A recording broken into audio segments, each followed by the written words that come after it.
Hi, I'm Isa, and this is the farthest I've ever gotten in a game development project. I'm turning Minecraft into a 2D platformer. If you missed the first part of the series, the link is in the description. Be sure to subscribe if you want to see more of this. I hope to get the beta version out really soon. Let's get into the video. Oh my god, look at all those errors. Let's close that. You may be able to guess a running theme throughout these videos, but I did a bunch of stuff without showing you. So let's get into what I've already done. We are actually going to add a day and night cycle, whoa, big shebang, whatever, but I have a lot of stuff to show you. First of all, I changed this order so it's over here. I think it's a little better. The inventory looks a little nicer, and the background is probably the biggest one. The clouds move on their own, and you also have multiple biomes now. I only added one. So now when you jump, see like that parallax effect? Look at that. And they're not walking for some reason because I added a zombie. We're gonna ignore that, okay? And there's the next one, the respawn screen. It actually shows your level, and there's a respawn title screen. This font is actually the one I use for my comic because it's literally just it's my handwriting. There also is this really cool thing. It just glitched. I don't know if you saw the Ender Pearl. If you did, no, you didn't. I don't know what's happening with the world box either. Oh my god, I can't even beat my own stupid game. Hold up. And when you get another diamond, you get a lot bigger. I thought that was cool, but I actually have a different idea for that. Now we're at the Ender Pearl chest. You're gonna hit it. Whoa! The background changes, and you also can't go back. And also, when you die, I don't know if you saw that. It says set spawn point to 151.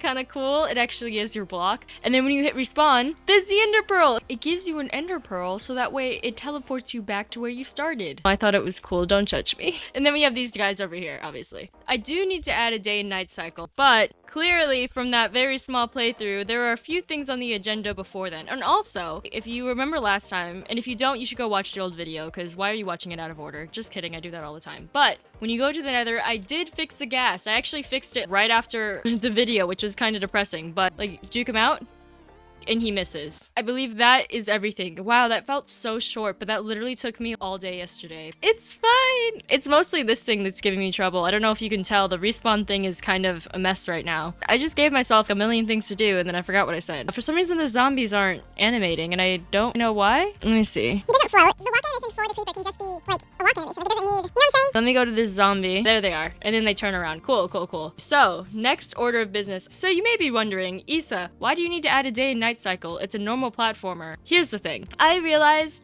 that monsters like zombies and creepers don't come out at night. So I was kind of just doing that for no reason. It's not going to be perfect for Minecraft, but I do want it to be semi-accurate. And I think actually a day and night cycle would be a very interesting addition to a platformer because you don't really see it often. I would soon come to realize that you don't see it often because it's really hard to actually work in there. I made a bunch of assets. Here we go again. I wanted to be able to change it whenever, so when you're in the nether, it actually just changes out the background. Haven't done that yet, but I'll add it later. This is the parallax background. The reason why I'm not too freaked out about adding the background, as in the day and night cycle, I already have this script that moves the background, so I think changing out the sprites shouldn't be too bad. The whole animating between them might be kind of annoying, but we'll figure it out. I just sounded like an old grandma. I don't know why I did that. Let's rename this night background. Everyone was saying that I need to start commenting out my code. I added comments some places, but most of them are just saying like, fix this. I haven't taken a formal programming class yet. I guess if I do that in college, I'll probably get that habit kicked out of me. I think the best way to do this is in the animation player, and then I need it to self-modulate because reasons. It's just changing its opacity. I don't know. I'm really bad at explaining what I'm doing. Last thing I need is to change the cloud. I think they're in my recent folder. This is a great way to organize your files, kids. Great. That's night, and then this one's day. Now we gotta figure out how to put that in game. So we're gonna need an actual timer. Variable time. So on start, function, ready. You get where I'm going. Be right back. I am going to lower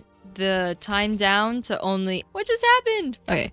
Stop! Stop! I don't know what just happened. Oh yeah, there it is. It's night, and then in 5 more seconds it should go to daytime. That doesn't really look like a nighttime. And then it goes back to day. Perfect! We got a day-night cycle. It's a little jumpy, but we're not going to talk about that. The mobs are only going to be able to spawn when it's nighttime. How long is a day and night in Minecraft? Because I could change whatever that is in minutes to seconds. It's 10 minutes, but making it 10 seconds seems kind of extreme. Oh my god. Why am I so bad at my own game? It's really sad. I also don't know why they're not turning red. I'm gonna have to figure that out. And it's nighttime. I think that's appropriate because then it's around the time where you should probably get to this point. And whoa, look at that. It actually works with different backgrounds. Let's go. I don't really know what this is right here. That's a little bit of sloppiness on my part. Now I gotta make it so things only spawn at nighttime. Ooh, fun! Spawn trigger. That might not be as hard as I'm thinking, because I could just go here and then check what time of the day it is. I'll be right back after the mobs can only spawn at night. If I run normally, then maybe stuff won't spawn? Yes, nothing spawned. Let's go! So yeah, nothing spawned, everything's fine, you know. Normal Minecrafty stuff. I don't think I timed this right because I got here too fast. Oh, and it's night, so now when I go here, things can actually spawn! Sorry, I got really excited for no reason. It's actually covering the UI, which is not ideal. Let's just make this like 2 or whatever. I think maybe Minecraft was right. Take their 10 minutes and make it a 10-second timer. Let's go here like, whoa, it's so easy. It's such a breeze. But then you die anyway because you suck. And then you respawn. So if you respawn, now it's nighttime, and now you gotta have to do it with mobs. They don't die in the sun, because I think that's lame. You're just gonna have to deal with it. Ooh, it's nighttime again. I think the constant switching is actually kind of fun. That might just be me, though. It's kind of like an extra motivation not to die, because the second time you do it, you're gonna have to do it with mobs. I also want to know why the dying animation isn't working. They're not actually turning red, which is kind of annoying. So from walk, yeah, it should just be turning red. I don't know why it's not doing that. Let's make it 5 long. And I also kind of want to change the size. Let me see if this works. So if it's daytime, I actually need to wait for a whole cycle to go through. I don't know if that's actually a good mechanic, because that means that people might just wait for them to die. I can't show it now because I didn't add it until the end of the video, so it'd be massive spoilers, but I did end up making the daylight cycle a toggleable command, just like it is in game, so you can turn the daylight cycle on or off. For the rest of the video, it's off, because I originally just deleted it, so you'll see how I did it at the end of the video. I think it's time to introduce another mob. I don't know why I'm saying that like I'm a first grade teacher trying to teach you your letters, but hold up. Skeleton! This one I actually have a lot of art assets, so I think I'm gonna need a whole folder for this bad boy. I originally had Steve with no armor, Steve with armor, but then when you get 2 armors, at first I had it, you just get a little bigger when you have 2, but I don't like that. I think that looks lazy. Which one should you get first? I'm thinking you should get the Steve armor bottom. I guess I'm not gonna use just the helmet one. But if you have more than one, then it should just equal armor texture. Have I been putting it off for that long? When it was that easy? No shot, no shot. Nothing's that simple. Come on. So you're gonna craft it? Oh, you have half the armor? Let's see. And then you're gonna... Because I think it's way more clear why you only have partial hearts. And then you have the full armor! Ah, it worked first time.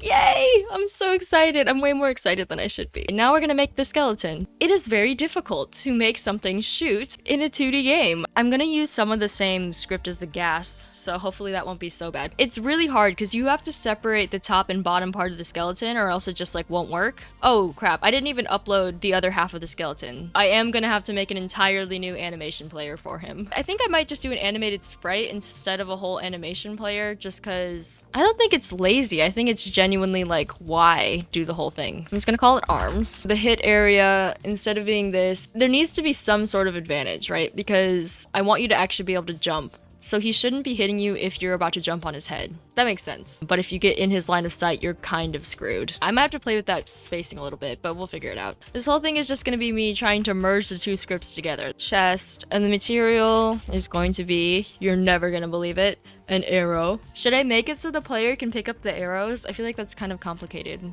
Not because I couldn't do it, but just because I'm not trying to overcomplicate the game. Arrow and armor are spelled so similar. I'm totally gonna get them mixed up at some point. And then I need to configure the arm. There's no way it works, but I'm like so hopeful it will. Please. You know how cool that would be if that— oh my god, it's a creeper holding it. He's facing the wrong way.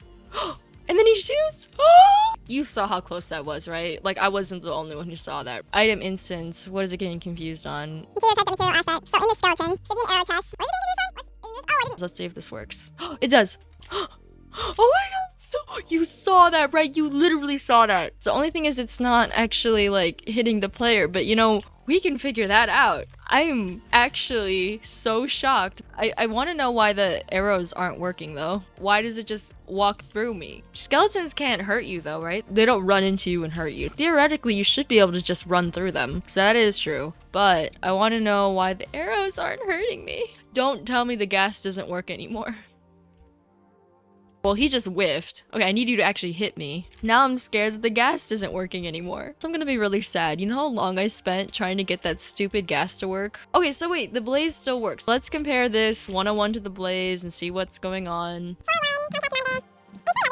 Is it because I'm not running? Why would I need to be running for him to shoot me? Let me figure it out. I'll be right back. I think I got it. Like you go like that and you jump and it actually goes up. Whoa, look at that. Now I just need the arrow to actually like triangulate. That's the wrong word. Rotate to the correct direction. Ooh, that might be a little more difficult. Apparently there's literally just a command that just says look at. Does that actually work? I think it's exactly the opposite way of what I need it. It's not really rotating enough. Global position, does that help? Let me see if it works behind him. If it shoots again, should it shoot behind? Yes! I just drew the arrow backward. That's so cool. Let's try it out one more time. And you stay in here, it'll keep shooting at you. Okay, we back. We finally got a skeleton working. Let's try to actually put him in game. The skeleton is actually scaring me more than the other mobs. So here, I'm thinking we have only 2 creepers coming down from the sky, so we're not going to be horribly mean. Because this is where the level's getting harder. We're ramping up in difficulty. And there's going to be another spawn trigger. This one's only going to have 1. It will be spawning a little skeleton here. Ooh, scary. Actually kind of scary. Up until that point, you've never even seen creepers before. Let's chill out a little bit and then add more over here with the skeletons. That seems a little more appropriate. I want something unique in the ground to make it like more reasonable to go up against them. Now you're gonna have to do a little parkour as a skeleton's shooting at you. Is this too mean? I kind of wish I had a real ender pearl so that way I can just teleport to places. You know, that would actually be epic. We should totally add an ender pearl, like an actual working one. You're gonna be able to click and like, oh yeah. It's gonna cost maybe a health, or because that happens half the time. You get stuck in a wall. Okay. Oh wow, that is actually kind of scary. Look at that! Let's just be honest here. His aim sucks. We're gonna have to make it a little easier for him to hit you.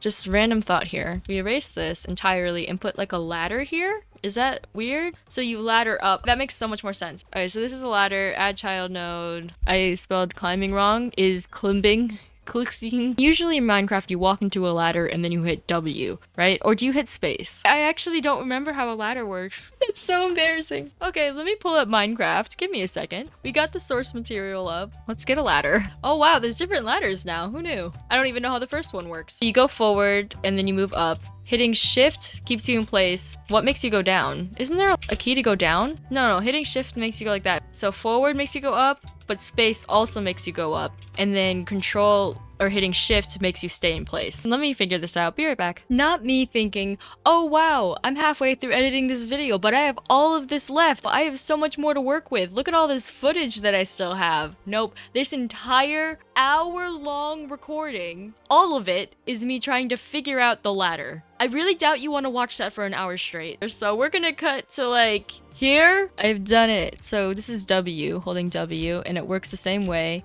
But if you hold the control, it stops, and if you stop, then it actually goes down. You can move like normal, but then you can also hit space and it works too. Now that I have the zombie being a little more specific, I think the creeper should be too. I actually want to make the creeper work. This is gonna be completely different than the other ones again. In Minecraft, if you kill them first, even if they're about to explode, it won't happen. How about this? Here, and then once you walk in, it'll explode. So on hit body entered. Ready for my totally accurate maybe creeper that might not be? Come on.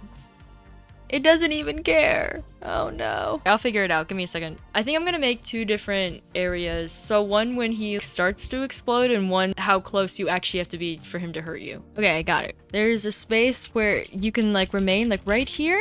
Oh, nope. Maybe a little bit farther. There is a spot where you can activate him but not get exploded by him, but it's a very finite place and I would not recommend testing it. Like, let's say I activate him and then I walk away. He doesn't just like automatically die. It'll only explode if you're still in at least this outer part. I know I said the next video would be going into the nether, but I've added so much stuff into the overworld, there's literally like no time in this video probably. So I'm just gonna go and add all the biomes that I showcased earlier this week, and then we'll do one final playthrough of the overworld. Before we get into the playthrough, if you notice the amazing music in the background, someone from the Discord just went in and just made music from Minecraft, but in an 8-bit kind of style for the game. This one's supposed to be C418. So yeah, thank you so much. It is so pretty. Let's get into the playthrough. We have the plains biome. I have a lot more biomes in this, but I just did plains for right now, but I have like 7 backgrounds. And you may be wondering, like, Issa, why is it in the most random order ever? On Minecraft's like website, they list all of the different biomes, and this is the order they list them in. But yeah, you don't actually have to jump on the ender chest. And then the creepers work normally. They're kind of scary. This part is really hard. You have to just kill them immediately, because else you're kind of screwed. When in doubt, spam jump. Actually, maybe I should make kind of like a jump